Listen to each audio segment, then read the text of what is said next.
नमस्कार, मैं हूं आपके साथ हर्षिता और आप देख रहे हैं आलोक न्यूज। प्रदेश के ट्राइबल मंत्री बनने के बाद मंत्री मोहन मरकाम धुआंधार बैठक ले रहे हैं। इस कड़ी में एक दिवसीय सरगुजा संभाग के दौरे पर पहुंचे।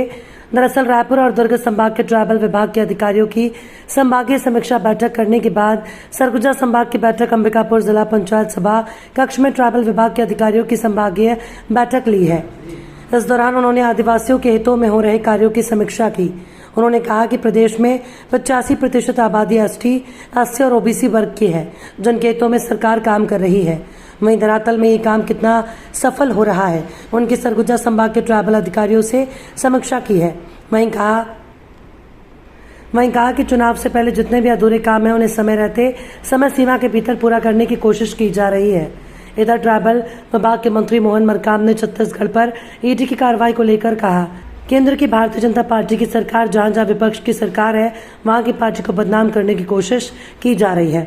साथ ही कहा कि महाराष्ट्र, मध्य प्रदेश, छत्तीसगढ़, कर्नाटक सहित अन्य राज्यों में विपक्ष की सरकार है, वहां के जनप्रतिनिधियों और अधिकारियों को परेशान किया जा रहा है और वहां की सरकार को बदनाम करने की कोशिश की जा रही है। लेकिन सत्य परेशान हो सकता है, पराजित नहीं हो सकता।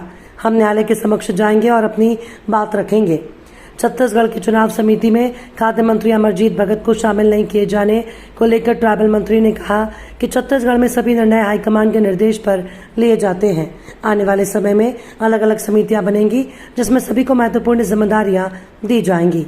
क्योंकि प्रदेश के खाद्य मंत्री अमरजीत भगत वरिष्ठ नेता हैं, तो ऐसे में उन्हें अनदेखा नहीं किया जा सकता।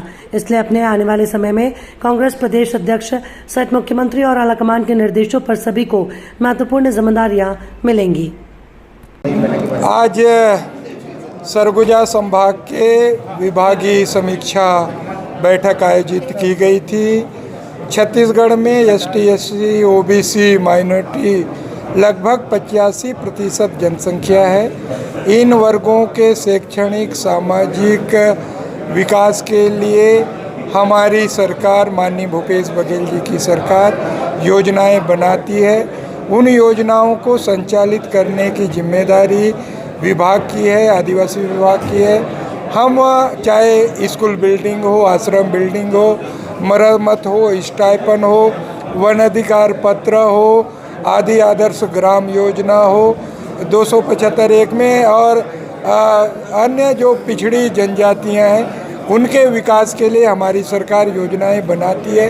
उन योजनाओं का क्रियान्वित हो रहा है, नहीं हो रहा है, उसकी समीक्षा लगातार हम लोग अलग अलग संभागों में कर रहे हैं। मुझे मंत्रिमंडल में इस विभाग की जिम्मेदारी बनने के बाद कल मैंने रायपुर और दुर्ग संभाग की समीक्षा की। आज सरगुजा संभाग की बैठक में हमने समीक्षा किया है। कोई कुछ कमियां होंगी, उन कमियों को हम लोग दुरुस्त करने का प्रयास किया है और हमने उनको निर्देशित किया है। हम कोशिश करेंगे समय सीमा में निर्माण कार्यों को भी हम पूरा कर लेंगे।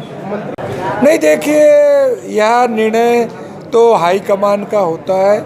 हमारे सम्मानीय मंत्री जी हैं, अलग अलग समितियां बनेगी, अभी 7-8 समितियां बनेगी। अलग अलग समितियों में महत्वपूर्ण जिम्मेदारियां दी जाएगी, क्योंकि जो प्रदेश अध्यक्ष होता है भारतीय राष्ट्रीय कांग्रेस का, वो चेयरमैन होता है और माननीय मुख्यमंत्री से लेकर जितने वरिष्ठ नेता होते हैं उनके सदस्य होते हैं। बाकी समितियां बनेगी, हो सकता है उन समितियों में उनको चेयरमैन की भूमिका में मिले, तो कहीं ना कहीं हमारे वरिष्ठ नेताओं को अलग अलग जिम्मेदारियां दी जाएगी।